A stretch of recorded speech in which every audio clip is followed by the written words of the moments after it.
Ensiklopedia Islam. Ensiklopedia Islam. Ensiklopedia Islam. وبدا للكون صبح شاحب تهاضيا وأطل البدر مكسوفا غريبا. Assalamualaikum warahmatullahi wabarakatuh. Alhamdulillahi rabbil alamin wal aqibatu lil muttaqin wala udwana illa 'alal zalimin. Amma ba'd. Pendengar yang budiman, pada rubrik Ensiklopedia Islam kali ini kita akan membahas tentang makna khurafat dan takhayul. Semoga melalui pembahasan ini Allah Subhanahu wa taala menambahkan hidayahnya kepada kita semua. Amin. Pendengar yang budiman, khurafat adalah berita yang dibumbuhi dengan kedustaan. Ketika dikatakan beritanya khurafat, artinya beritanya dusta. Adapun arti takhayul adalah membayangkan. Kata ini disebutkan dalam Al-Quran ketika Allah Subhanahu wa ta'ala menceritakan sihir yang dilakukan tukang sihirnya Fir'aun. Qala bal alqu فَإِذَا حِبَالُهُمْ وَعِصِيُّهُمْ يُخَيَّلُ إِلَيْهِ مِنْ سِحْرِهِمْ أَنَّهَا تَسْعَى. Musa berkata, silahkan kalian melemparkan. Maka tiba-tiba tali-tali dan tongkat-tongkat mereka terbayang kepada Musa seakan-akan ia merayap cepat lantaran sihir mereka. Tukang sihir Fir'aun menyihir setiap mata para penontonnya, sehingga seolah mata mereka melihat tali dan tongkat mereka menjadi ular. Termasuk Musa alaihissalam terbayang dalam diri beliau tali dan tongkat mereka menjadi ular. Dalam Kamus Besar Bahasa Indonesia, takhayul adalah sesuatu yang hanya ada dalam khayal belaka. Ada juga yang mendefinisikan kepercayaan kepada sesuatu yang dianggap ada atau sakti, tetapi sebenarnya tidak ada ataupun tidak sakti. Pendengar yang budiman, mengapa kata takhayul dan khurafat digandengkan? Dua kata ini digandengkan karena semua keterangan dusta berawal hanya dari khayalan manusia, khayalan tanpa bukti, tidak sesuai kenyataan dan tidak didukung oleh dalil. Ketika itu diyakini statusnya menjadi khurafat, keyakinan dusta yang menyimpang. Dan apakah semua takhayul dan khurafat itu terlarang? Khurafat dan takhayul yang terkait dengan syariat semuanya tentu terlarang, haram, karena berdusta atas nama syariat, terlebih jika khurafat itu terkait keyakinan tentang Allah. Bahayanya lebih parah dan ancaman dosanya sangat besar. Dalam Al-Quran, Allah Subhanahu wa ta'ala banyak memberikan ancaman untuk orang yang memiliki keyakinan dusta tentang Allah Subhanahu wa ta'ala.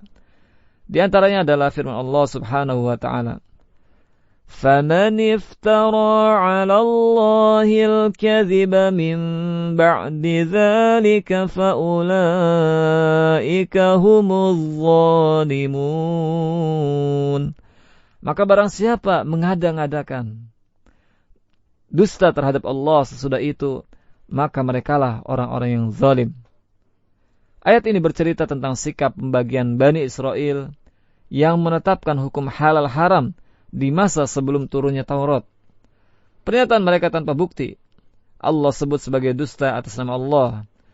Allah juga berfirman dalam Quran surat An-Nisa ayat 50. Unzur kaifa yaftaruna 'ala Allahil kadhib wa kafa bihi itsman mubina. Lihatlah bagaimana mereka berbuat dusta atas nama Allah, dan cukuplah itu sebagai perbuatan dosa yang nyata. Ayat ini bercerita tentang pengakuan orang Yahudi dan Nasrani bahwa mereka adalah kekasih Allah, anak kesayangan Allah, dan mereka menganggap yang paling berhak masuk surganya Allah adalah Yahudi dan Nasrani. Allah sebut anggapan ini sebagai kedustaan atas namanya. Allah juga berfirman dalam Al-Quran surat Yunus ayat 69, Qul innal ladzina yaftaruna 'ala Allahil kadhiba la yuflihun. Katakanlah, sungguhnya orang-orang yang berdusta atas nama Allah, dia tidak akan beruntung. Ayat ini berisi ancaman Allah untuk orang yang menyatakan Allah punya anak. Padahal Allah tidak butuh seluruh makhluk. Dia maha kaya. Allah Subhanahu wa ta'ala juga berfirman dalam surat Shaf ayat 7. وَمَنْ أَظْلَمُ مِمَّنِ افْتَرَى عَلَى اللَّهِ الْكَذِبَ وَهُوَ يُدْعَى إِلَى الْإِسْلَامِ. Siapakah yang lebih zalim daripada orang yang berdusta atas nama Allah, padahal dia telah didakwahi untuk masuk Islam. Padahal dia telah didakwahi untuk masuk Islam, artinya dia telah mengenal kebenaran. Allah sebut perbuatannya sebagai perbuatan yang paling zalim. Mereka menyebut Allah memiliki sekutu. Pendengar yang budiman, termasuk bentuk khurafat adalah mengamalkan amalan ibadah yang tidak pernah disyariatkan oleh Allah dan juga Rasulnya. Allah subhanahu wa ta'ala berfirman dalam Quran surat Asy-Syu'ara ayat 21. أَمْ لَهُمْ شُرَكَاءُ شَرَعُوا لَهُم مِّنَ الدِّينِ مَا لَمْ يَأْذَنْ بِهِ اللَّهُ. Apakah mereka mempunyai sesembahan-sesembahan selain Allah yang mensyariatkan untuk mereka agama yang tidak diizinkan Allah? Jika kita perhatikan semua penyimpangan orang musyrik dan orang kafir yang Allah sebutkan dalam ayat-ayat tersebut, sumbernya adalah akidah dan keyakinan menyimpang tentang Allah. Ada yang berbicara masalah halal haram tanpa dalil, sementara yang berhak menetapkan hukum halal haram hanyalah Allah. Ada yang karena mengklaim dirinya anak kesayangan Allah yang pasti masuk surga tanpa bukti amal. Ada yang menyatakan Allah punya anak, padahal Allah maha sempurna, tidak butuh seluruh alam. Ada yang menganggap Allah punya wakil untuk mengantarkan berdoa. Hal ini menjadi akidah orang musyrikin di zaman jahiliyah. Ada yang menetapkan aturan dalam ibadah, sementara dia tidak punya dalil dari syariat. Dia sebut amal perkara baru itu berpahala, sementara Allah tidak pernah menjanjikan pahala untuk amal tersebut.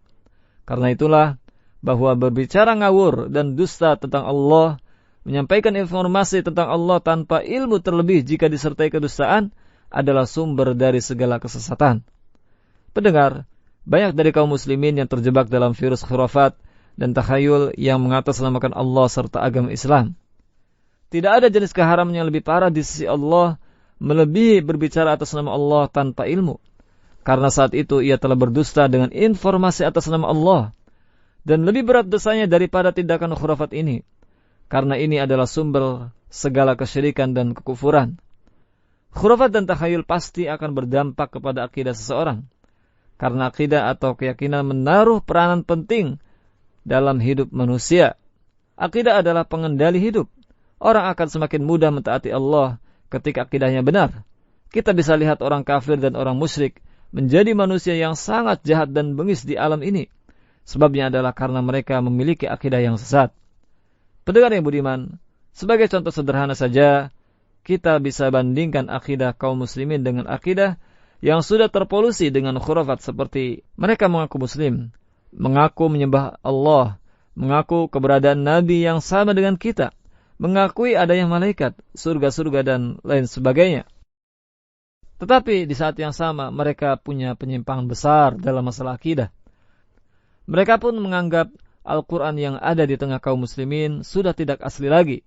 Dan mereka mengaku dan meyakini hal tersebut hanya dengan klaim semata, bukan dengan bukti dan dalil. Seperti itulah dampaknya ketika informasi dusta yang mengatasnamakan Islam sudah diyakini dan dijadikan sebagai akidah. Semoga kita semua diselamatkan dari setiap takhayul dan khurafat yang mengatasnamakan Islam. Wallahu a'lam. Wassalamualaikum warahmatullahi wabarakatuh.